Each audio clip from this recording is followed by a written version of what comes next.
सतनाम सत साहिब।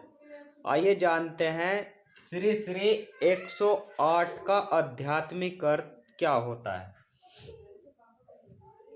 हमारा ब्रह्मांड जो है गोल होता है इस तरह से, यानी शून्य होता है और इस पर 27 नक्षत्र होते हैं। प्रत्येक नक्षत्र की 4 कलाएं होते हैं, तो 27 गुणा 4 बराबर 108।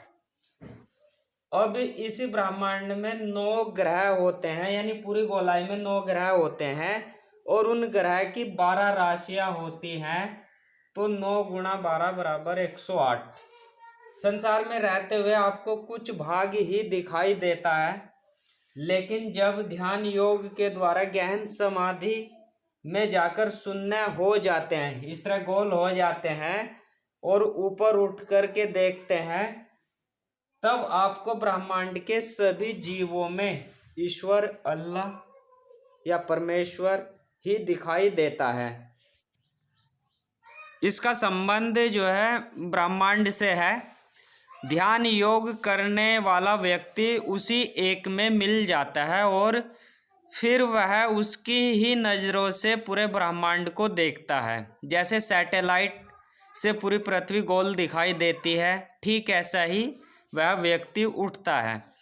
यहाँ सूरत प्लस शब्द का योग होता है, अर्थात आत्मा परमात्मा का मिलन होता है और यह व्यक्ति शून्य हो जाता है अपने विचारों से भी और कर्मों से भी, और जो यानी उसके पिछले जन्मों के जो भी कर्म है वह खत्म हो जाते हैं, तो शून्य में पहुंच जाता है। यानी पूरे ब्रह्मांड की जानकारी उसे हो जाती है और फिर उसकी इच्छा शून्य हो जाती है। वह द्वैत भाव से अद्वैत हो जाता है और पूर्णतः निष्काम भाव या मर्यादा में या उसकी रजा में राजी रहता है, आनंदित रहता है। जो व्यक्ति 108 है, यानी जो व्यक्ति वास्तव में 108 है, कि ध्यान योग करके ज्ञान समाधि में पहुंचने पर जो व्यक्ति वास्तव में 108 है, उसे इस पद की भी इच्छा नहीं होती है, क्योंकि वह शून्य हो गया है।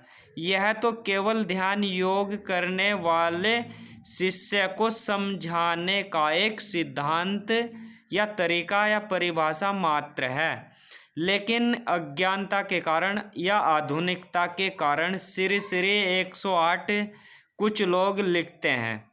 जो वास्तव में है उसको इस पद की इच्छा नहीं है, भले ही लोग कहें, यानी जो इस पद के लायक है उसे उस पद की इच्छा नहीं है कि मुझे लोग 108 कहें, श्री श्री 108 कहें, उससे उसका कोई मतलब नहीं, यानी मान सम्मान वहाँ पर खत्म हो जाता है, उसकी कोई इच्छा नहीं रहती है। और जो अपने आप को बताते हैं कि हम श्री श्री 108 हैं, कि हम श्री श्री 108 है, वह वास्तव में है ही नहीं। सैटेलाइट में देखने पर संपूर्ण नज़ारा दिखता है और वस्तु के बिल्कुल नज़दीक से देखते हैं तो पूरी वस्तु भी नहीं दिखाई देती है, यानी वस्तु का थोड़ा सा भाग दिखाई देगा। यदि ऊपर से फोटो लिया जाए, तो पृथ्वी का सैटेलाइट से फोटो लिया जाएगा तो वह गोल नज़र आएगी। ठीक ऐसे ही ध्यान साधक उठकर संपूर्ण ब्रह्मांड देख सकता है और साधारण मनुष्य अपने घर व अपने सिर को भी नहीं देख सकता है। यह एक कोड वर्ड है, एक तरह का मौखिक प्रमाण पत्र है कि इन व्यक्ति ने ध्यान योग साधना की कक्षा को पास कर लिया है। जैसे आजकल 10वीं पास करने के बाद उसे कहता है हाई स्कूल का सर्टिफिकेट दिया जाता है, ठीक ऐसे ही यह एक ध्यान साधक के लिए एक सर्टिफिकेट मात्र होता है, लेकिन उसकी भी कोई ज़रूरत नहीं है। यह उनके गुरु द्वारा दिया जाता है, श्री श्री 108 का प्रमाण पत्र। लेकिन आजकल क्या ट्रेंड चल गया है, यानी जो इसकी वास्तविकता थी उस समय गुरुकुल जब चलते थे उस समय की, लेकिन आजकल जो ट्रेंड है वह बिल्कुल बदल गया है, यानी किसी गुरु से लेने की ज़रूरत नहीं है।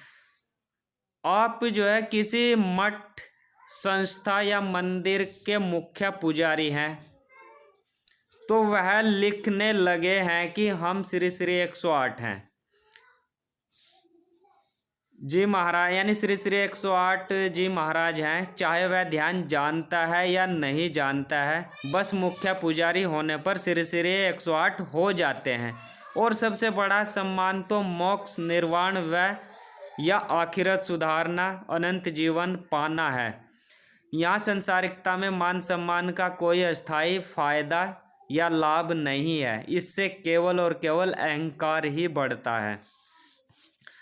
जैसे सैटेलाइट से पृथ्वी की तस्वीर फोटो खींचा जाता है तो पूरी पृथ्वी नज़र आती है, यानी आप पूरी पृथ्वी की सतह का फोटो ले सकते हैं और साधारण कैमरे से किसी एक घर व निश्चित स्थान का ही फोटो खींच सकते हैं। ठीक इसी तरह एक साधारण व्यक्ति जो संसारिकता में खोया रहता है, उसे धर्म की एक सीमा ही दिखाई देती है, यानी धर्म को वह किसी एक सीमा में बांध कर रख देता है, एक वेशभूषा में बांध कर रख देता है कि ऐसा ही धर्म है, कि यह हिंदू धर्म है और यह इस्लाम धर्म है। या जाति भेद दिखाई देता है, वर्ण या रंग भेद दिखाई देता है, यानी वर्ण और रंग के आधार पर मनुष्य में अंतर नजर सांसारिक व्यक्ति को आता है। और आध्यात्मिक व्यक्ति जो ध्यान साधना करके सहस्रार चक्र में पहुंचने पर गहन समाधि में जाता है, अर्थात सभी इच्छाएं वहाँ पर खत्म हो जाती हैं, सभी तरह के कर्म वहाँ पर खत्म हो जाते हैं, कर्मों का फल खत्म हो जाता है, और फिर वह सभी धर्मों के अनुयायियों को अलग अलग न समझकर एक ही ईश्वर अल्लाह की संतान समझने लगता है, वसुदेव कुटुंबकम समझता है, अल्लाह सभी जीवों का आधार है ऐसा समझता है, भवतु सब मंगलम यानी सबके कल्याण की भावना वहाँ पर आ जाती है, सम्मा संबुद्धस्य यानी संसार के प्रत्येक व्यक्तियों को अच्छी बुद्धि और विवेक जागृत हो ऐसी इच्छा वहाँ पर जागृत हो जाती है, आदि समझ आ जाती है। तो चलिए श्री श्री 108 आप भी हो सकते हैं, ऐसी बात नहीं है, लेकिन ध्यान योग की जो गहन समाधि वाला लास्ट या अंतिम पड़ाव है उस तक जाना पड़ता है, और अपने जीवन को सफल करें। सतनाम सत साहिब।